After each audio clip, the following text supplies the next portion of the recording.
மகாபாரதத்தில போர் நடக்கும். அந்த போர்ல பாண்டவர்கள் தான் ஜெயிச்சிருப்பாங்க. ஆனா உண்மையாவே அந்த போர்ல கௌரவர்கள் தான் ஜெயிச்சிருக்க வேண்டியது. எப்படி அப்படின்னா, பாண்டவர்கள், கௌரவர்கள் இவங்க 2 பேருக்குள்ள தான் சண்டையே நடக்கும். அப்போ துரியோதனன் என்ன பண்ணுவாரு அப்படின்னா, பீஷ்மர் அவர் பக்கம் வந்திருப்பாரு. பீஷ்மர்ட்ட போயிட்டு கேட்பாரு.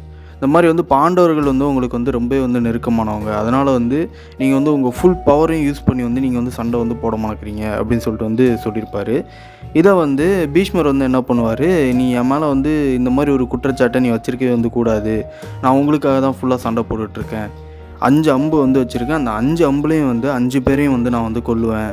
அதுக்கான பவர் அந்த அம்புல இருக்கு." அப்படின்னு சொல்லிட்டு சொல்லுவாரு. துரியோதனன் என்ன பண்ணுவாரு, "அந்த அம்ப அப்ப நான் வச்சுக்கிறேன்." அப்படின்னு சொல்லிட்டு இவரு வச்சிருப்பாரு அந்த அம்ப. அதாவது நான் உங்களுக்கு தேவைப்படும்போது அந்த அம்ப குடுக்குறேன் அப்படின்னு சொல்லிட்டு இவரு வச்சுப்பாரு. இதில ட்விஸ்ட் என்ன அப்படின்னா, அர்ஜுனன் இந்த போர்லாம் ஆரம்பிக்கிறதுக்கு முன்னாடி துரியோதனன் என்ன சொல்லியிருப்பாரு அப்படின்னா, துரியோதனன் காப்பாத்திருப்பாரு ஒரு விஷயத்துலேருந்து. அதுக்காக இந்த மாரி "என்ன வரம் வேணுமோ என்ட்ட நீ கேளு" அப்படின்னு துரியோதனன் சொல்லுவாரு.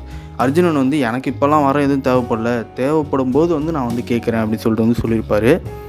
இது கிருஷ்ணருக்கு தெரியும். கிருஷ்ணர் என்ன பண்ணுவாரு, அந்த அம்பு துரியோதனன்ட்ட தான் இருக்கு அப்படின்னு சொல்லிட்டு கிருஷ்ணருக்கு தெரியும்.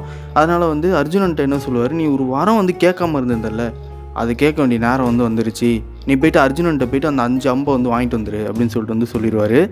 அதே மாதிரி அர்ஜுனனும் அந்த 5 அம்ப போயிட்டு கேட்பாரு.